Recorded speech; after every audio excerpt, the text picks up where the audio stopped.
Bismillah, alhamdulillah, salatu wassalamu ala rasulillah Muhammad ibn Abdillah Iftahi babi rahmatillah Adada ma fi ilmillah Salatan wa salaman daimaini Bidawami mulkillah Wa ala alihi wa sahbihi wa man wala amma ba'du.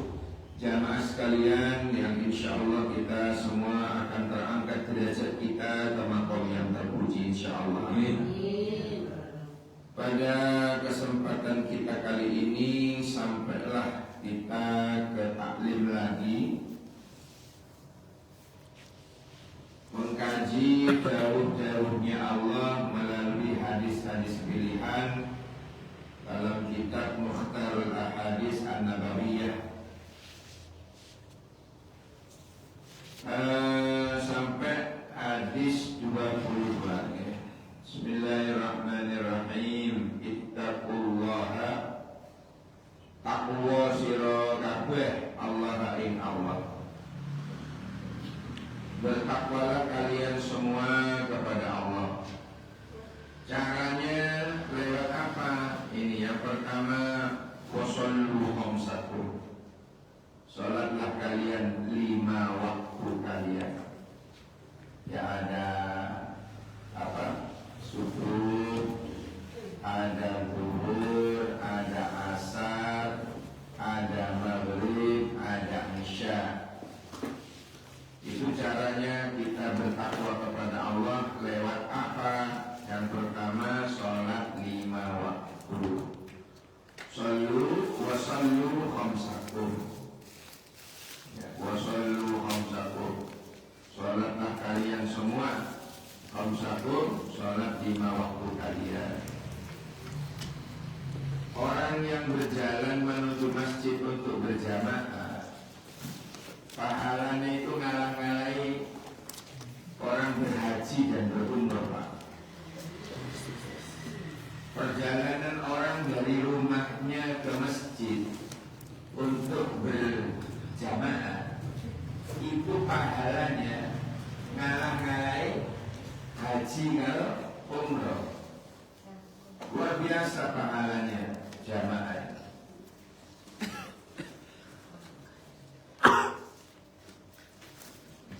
Wasallu khamsakum. Bahkan kalau kita itu istiqomah juga dalam hal berjamaahnya, ya, maka tidak main-main Allah memberikan reward atau apa reward itu ya, penghargaan. Diberikan reward oleh Allah berupa pahala. Itu ternyata tidak main-main, Pak. Tidak main-main. Contoh ya, orang yang istiqomah salat 5 waktu, yarfa'illahu lahu adzabul qabri. Coba, dia akan diselamatkan oleh Allah dari siksa kubur. Main-main. Dia akan diselamatkan oleh Allah dari siksa kubur. Salat berjamaah, gara-gara sering atau ahli salatnya selalu berjamaah, dia matinya selamat dari siksa kubur. Yang kedua, tidak main-main lagi nih, ada pahala yang terbesar sekali. Wa yudkhiluhul jannah bila adab wala hisab. Orang-orang yang istiqomah salatnya selalu berjamaah itu, dia akan dimasukkan oleh Allah ke dalam surganya tanpa diadab, tanpa disiksa terlebih dahulu, tanpa diinterogasi, tanpa dihisab dulu. Allahu Akbar, luar biasa. Ini barokahnya sholat berjamaah. Saking besarnya pahalanya, maka banyak orang malas. Karena saking gede ini pahalanya, banyaklah godaan-godaannya. tentara-tentara setan dikerahkan untuk menghalangi. Mau berangkat, muncul, gerimis, padahal ada payung. Masya Allah, godaan-godaan tentara setan ini menyerbu orang yang mau berjamaah. Ya, orang-orang yang mau berjamaah itu dihalang sekuat tenaga. Akhirnya nututi komat wismamu. Akhirnya nututi. Banyak sekali cobaan-cobaan, godaan-godaan, saking besarnya pahalanya, saking gedenya pahalanya.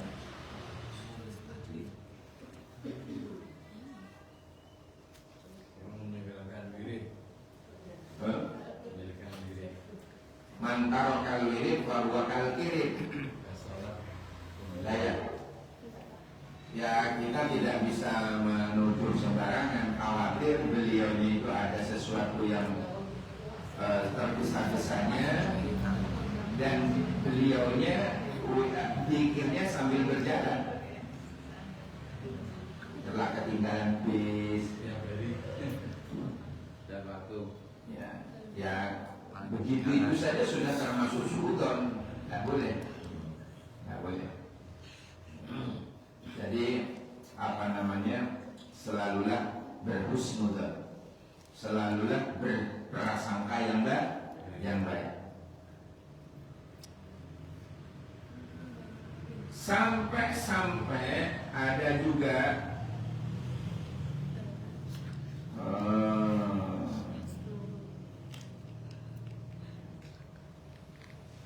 yamurru ala sirat kalbatil khatib. Orang yang sering berjamaah itu dia besok melintasi jembatan Shiratal Mustaqim itu bagaikan kilat yang menyambar, saking cepatnya. Mak petunjuk nyampe sudah. Itu baru mak, belum pak petunjuk nyampe ke depan pintu surga. Mudah-mudahan kita, amin ya rabbal. Kemudian barokahnya jamaah itu apa lagi? Yu'ta kita bahu biyamini, diterimakannya buku catatan amal perbuatannya itu dengan tangan kanan. Ini menunjukkan apa? Kebaikan. Yang satu,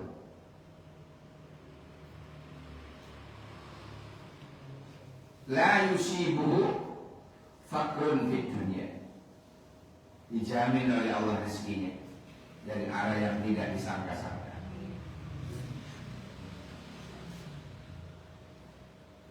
Ini cara jalan bertakwa kepada Allah. Cara yang pertama, menjaga sholat 5 waktu dengan baik. Wa shollu khamsakum. Ini cara bertakwanya kepada Allah itu biar benar. Ya, cara bertakwa kepada Allah yang benar itu menjaga sholat 5 waktu. Yang kedua,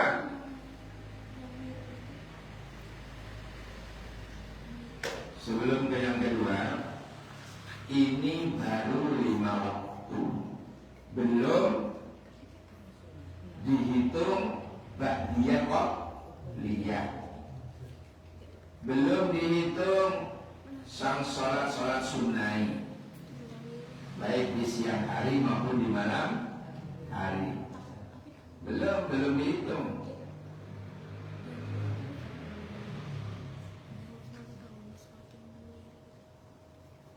Saya baca dalam sarahnya Al-Hikam. Sarahnya Al-Hikam awal itu ada keterangan bahwa 1 rakaat di malam hari itu lebih afdol, lebih baik daripada 1000 rakaat di siang hari. Ada enggak sholat malam saraka konten apa? Witir minimal. Apalagi dia didahului tahajud. Dua salah, dua salah. Misalnya ini, ping 1000 dikalikan 1000. Kayak gitu-gitu itu ya Allah dalam Islam luar biasa. Jadi shollu khamsakum ini belum terhitung sholat-sholat sunnah. Tidak puas sholat tahajud, ganti sholat hajat, sholat mutlak. Kalau ulama-ulama dulu itu banyak, kalau tahajud itu sampai 100 rakaat. Oh pun, ya bisa bayang loh belum? Ya Allah, golongan Imam Syafi'i, Imam Ahmad bin Hanbal, golongan Imam Malik, Imam Abu Hanifah, golongan Hasan Al-Basri. Ya, kalau sholat itu golongan Syaikhul Qadir Al-Jilani, golongan Syekh Ahmad bin Muhammad At-Tijani. Itu sholatnya luar biasa, sholat malamnya kadang sampai 100 rakaat. Ya Allah, kita tahajud rakaat ngorok mana? Ya Allah, luar biasa ya, luar biasa. Ulama-ulama dulu itu kalau apa namanya? Kalau beribadah itu seperti itu. Sholat sunnah mutlak ya. Dulu gambaran saya baca dalam kitab Hayatus Sahabat. Ada berapa jilid itu? Waduh lupa saya jilidnya. Saya hanya lihat, tidak punya. Mau beli belum. Itu judulnya itu Hayatus Sahabat, dari bahasa Arab. Itu berjilid-jilid Pak. Nah, karena saya pernah megang dan liriknya tambahan, saya baca. Di antaranya zaman sahabat itu ya, sahabat-sahabat itu kuat-kuat enggak oleh bunyi itu Pak. Kuat-kuat. Ya, saya lihat Hayatus Sahabat dalam bidang sholat malam, sholatul lail, sholat malamnya di mana mereka dulu. Waduh, kuat-kuat.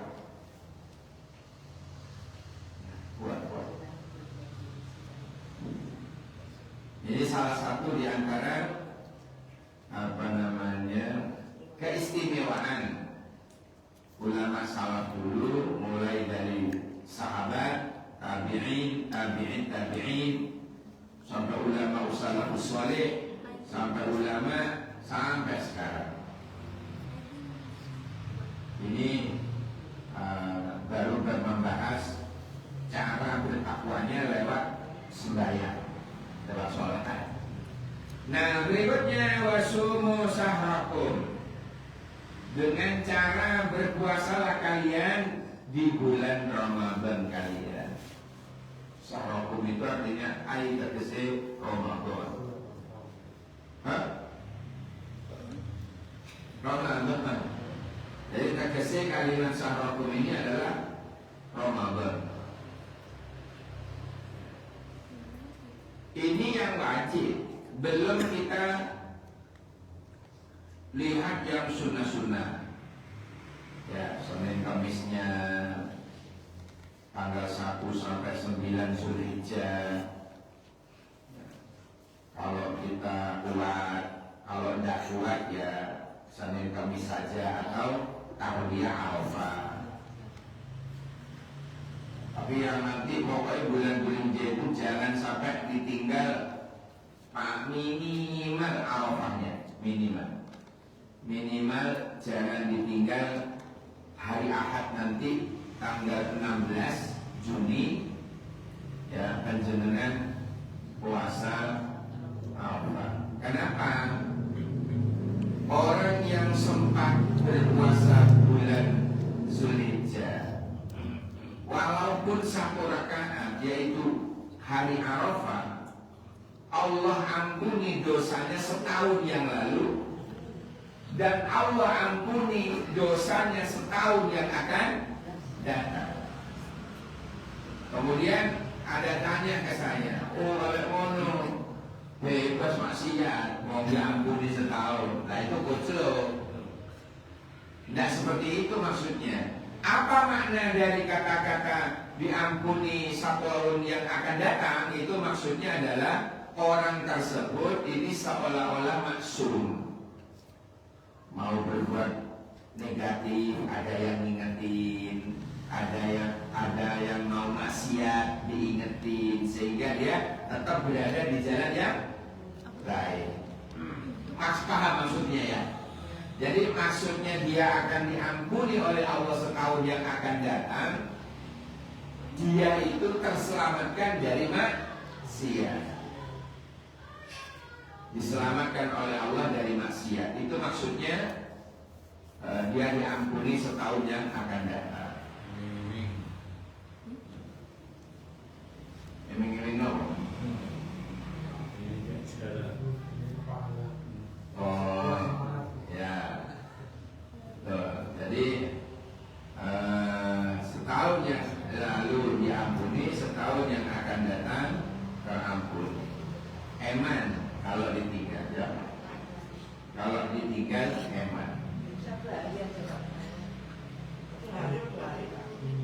Loh, itu minimal. Yang dianjurkan dimulai tanggal 1 ini nanti, Bu.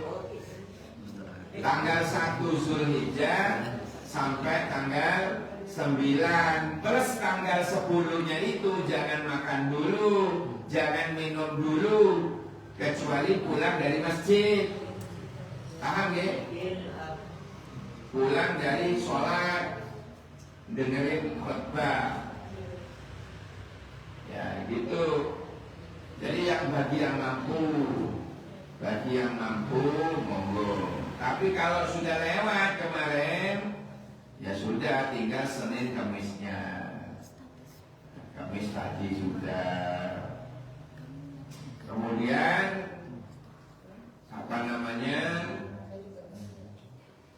ditambah tanggal 15, 16. 15 itu hari Sabtu, 16 itu hari Ahad.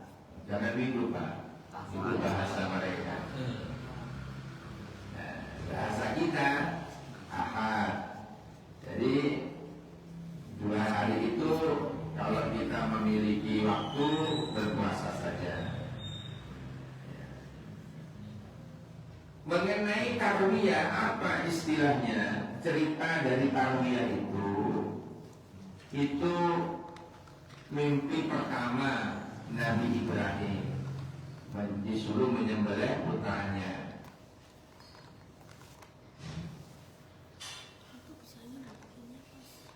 Kemudian diganti dengan kurban, diganti dengan kambing, sapi, onta gitu. Ternyata besoknya mimpi lagi dengan mimpi yang sama, yaitu tanggal 9-nya. Akhirnya menjadi tahu, oh bukan dari setan ini, memang benar-benar dari Allah.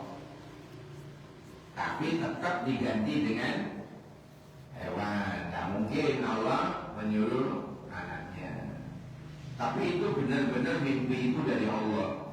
Karena benar-benar mengetahui sehingga disebut Arafah. Bukan Arafah. Arafah itu artinya mengetahui bahwa mimpinya ini benar-benar dari Allah. Paham ya? Arafah. Ibrahim jadi Arafah menjadi tahu bahwa perintah dalam mimpinya itu benar-benar dari Allah. Gitu. Kemudian disembelihlah hewan. Ditegur lagi oleh Allah tanggal sebelumnya. Mimpi lagi dengan mimpi yang sama. Bukan diganti hewan Ibrahim, anakmu. Akhirnya sadarlah Ibrahim, muncul kesadaran imannya. Dia tidak menafsiri lagi, tetapi apa adanya anaknya. Dicoba, sudah di lehernya sudah digel-gel berjing itu, tak bisa mempan. Dijajal ke watunya terbelah. Kok mampu nabulu ni menungso? Kok gak iso awakmu? Ting lah ting. Coba bercanda kamu. Ini perintah Allah. Dengan izin Allah, lagi itu ngomong, ya Nabi Allah Ibrahim, ya Khalilullah, wahai kekasih Allah Ibrahim, saya tidak termasuk orang yang membangkang terhadap perintah jenengan. Cuma saya lebih taat pada Allah yang melarang. Allah yang melarang. Maksudlah ini perintah Allah. Begitu saat itu dicoba lagi ke Kuluni, Ismail tak bisa. Malaikat Jibril datang. Malaikat Jibril datang dengan menjerit, Allahu Akbar, Allahu Akbar, Allahu Akbar. Noleh Ibrahim sopot. Ibrahim.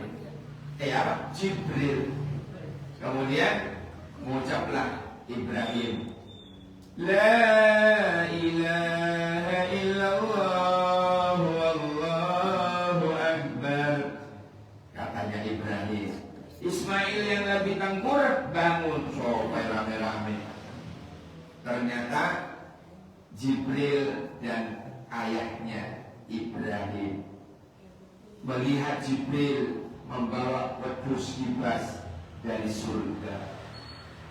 Ono wedhus di surga. Pegang oleh Jibril sebagai penggantinya. Lalu Ismail berucap, Allahu Akbar. Walillahil hamd. Walillahil ya. Walillahil hamd. Bukan walillahil hamd. Ya, bukan ilham ya. Jibril, Allahu Akbar, Allahu Akbar, Allahu Akbar, menjerit melihat ketulusan Ibrahim menyembelih anaknya. Ibrahim menjawab, La ilaha illallah wallahu akbar. Ismail menjawab, Allahu Akbar walillahil hamd. Lengkaplah sudah takbiran diambil dari kata-kata Jibril, Ibrahim dan Ismail. Kemudian oleh Rasulullah ditambah Sadaqallah wa nasara abda wa a'azza junda wa azamal ahzaba wahda. La ilaha illallah wa la na'budu illa iyyah mukhlishina lahuddin walau karihal kafirun. La ilaha illallah wallahu akbar, Allahu akbar walillahil hamd. Sempurna sudah. Betul? Tuh, Pak Murad cerita itu apa tadi? Itu puasanya. Puasa Zulhijjah.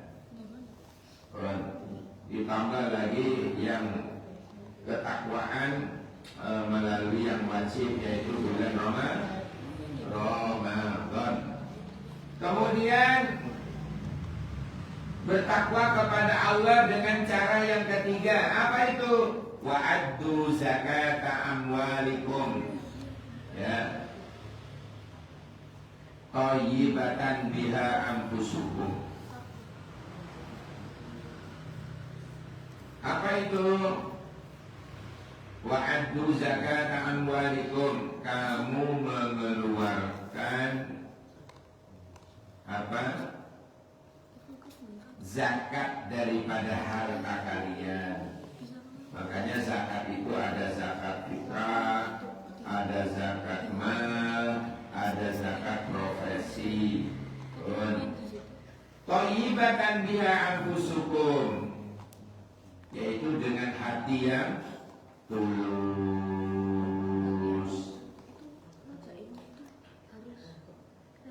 dengan hati yang tulus. Kemudian bagaimana lagi bertakwa kepada Allah? Dengan cara bagaimana? Wa ati'u da amrikum. Kamu mentaati pemimpinmu. Ya, pemimpinmu. Selama pemimpin itu tidak bermaksiat kepada Allah. Tadkhulu jannata rabbikum. Kamu akan dimasukkan ke dalam surga Tuhanmu. Ya, jadi konsekuensinya kalau kita sholat 5 waktunya bagus, puasanya Ramadannya bagus, zakatnya bagus, tulus ikhlas, mentaati pemimpinmu dengan baik, kecuali maksiat, kamu akan masuk ke dalam surga Tuhanmu. Hadis riwayat Imam Al-Hakim an Abi Umamah, dari Abi Umamah. Hadirin sekalian yang dirahmati oleh Allah, ini hadis nomor 22 ya. Ini saja di sini nomor 21 Pak. Kenapa? Karena dicetakan kitab saya ini setelah 13 langsung 15. Ya, salah cetak. Kemana 14-nya? Tak boleh terlongan yo kaono. Ini dari 13 kok 15, Masya Allah. Ya wis apa-apa. Aku ada salah nomor. Jadi sampailah kita mengkaji hadis ke-22. Hadis nomor 22. Malam ini kita mengkaji hadis yang ke-22. Nah, itulah cara-cara yang lebih mudah mengartikan bertakwalah kamu kepada Allah dengan cara ini. Ya, dengan cara ini. Maka kalian akan lebih mudah mengartikan apa sih yang dimaksud dengan bertakwa itu. Apakah kemudian saya terangkan misalnya dari segi definisi bimtithalil awamir wajtina bin nawahi. Ya, menjalani apa yang diperintah, menjauhi apa yang dilarang. Kan gitu. Itu takwa memang betul, itu dari segi definisi. Tapi pengertiannya bagaimana menjalani perintah, menjauhi larangan. Bingung masih. Tapi ketika diberikan penjelasan lebih lanjut di hadis nomor 22 ini, kita menjadi melek, kita menjadi tahu, kita menjadi apa namanya? Paham. Oh, bertakwa kepada Allah itu dengan cara sholatnya 5 waktunya, puasa Ramadannya, zakatnya, dengan hati yang tulus, mentaati pemerintahanmu atau pemimpinmu dengan baik, kamu pasti akan masuk dalam surga Tuhanmu. Oh, begini caranya bertakwa kepada Allah Subhanahu wa taala. Iya, yaitu dengan amal soleh. Dengan cara beramal soleh. Baik, ada yang ditanyakan? Silakan. Halo, suara saya bisa dengar? Nggih. Untuk tahun ini kan Kurban. berbeda ya. Maka Ahad kita Senin Selasa. Nah, kalau puasa Arafah itu menghormati yang Arafah atau memang tidak begitu? Jawabannya itu karena memang berbeda matlak. Di Saudi ru'yahnya itu duluan karena penghitungannya kan memang bulan ya. Bulan di sana sudah kelihatan di negara sana. Ada di sebagian negara Eropa itu sudah kelihatan. Bagi yang di Asia memang masih tertutup total, belum bisa diru'yah. Kemarin tanggal 1-nya itu, tanggal 1-nya Dzulhijjah.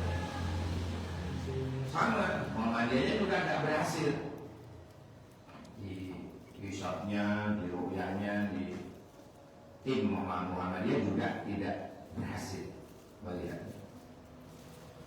Otomatis kalau di Eropa, Timur Tengah itu sudah kelihatan. Biarlah duluan dapat.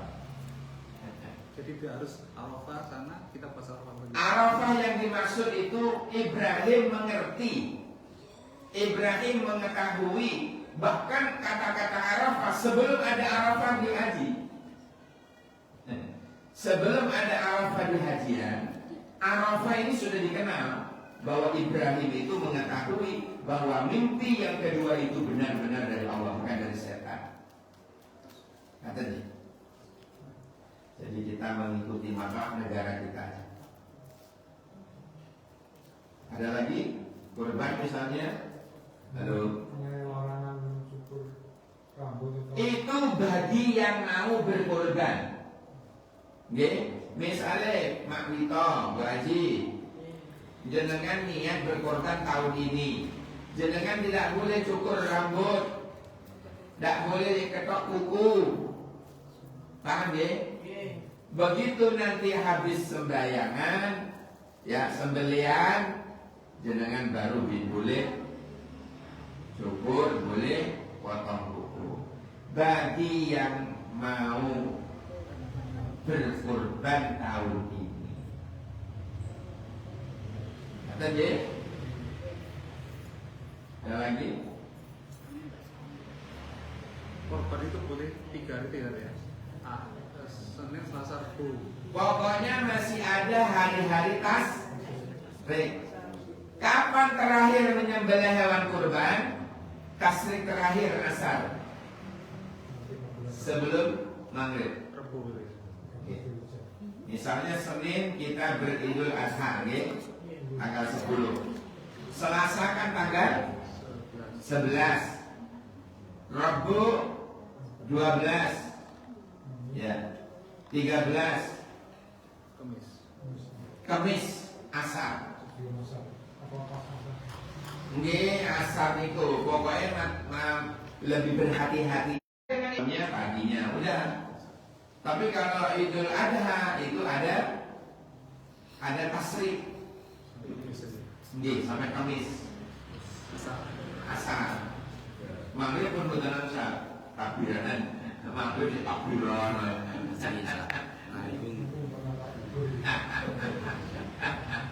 Terakhir, korban itu ya kambing, sapi, sama unta saja tadi. Selain itu tidak boleh. Pernah dulu Ibnu Abbas ini korban pitik jagung. Begitu ditanya, saya hanya mengambil afdolnya mengalirkan darah, wong saya tidak mampu. Nopo itu termasuk korban Syekh? Enggak, latihan korban. Imam Ibnu Abbas mengatakan latihan korban. Kata dia, tapi jangan kucing. Demikian, mudah-mudahan barokah manfaat. Yang penting korban itu adalah yang ABD, atas Allah BD. Apa ini? Korbannya, betulnya, dari akal sapinya itu yang afdal masih muda kino-kino bagus tidak cacat. Subhanallah wa bihamdihi.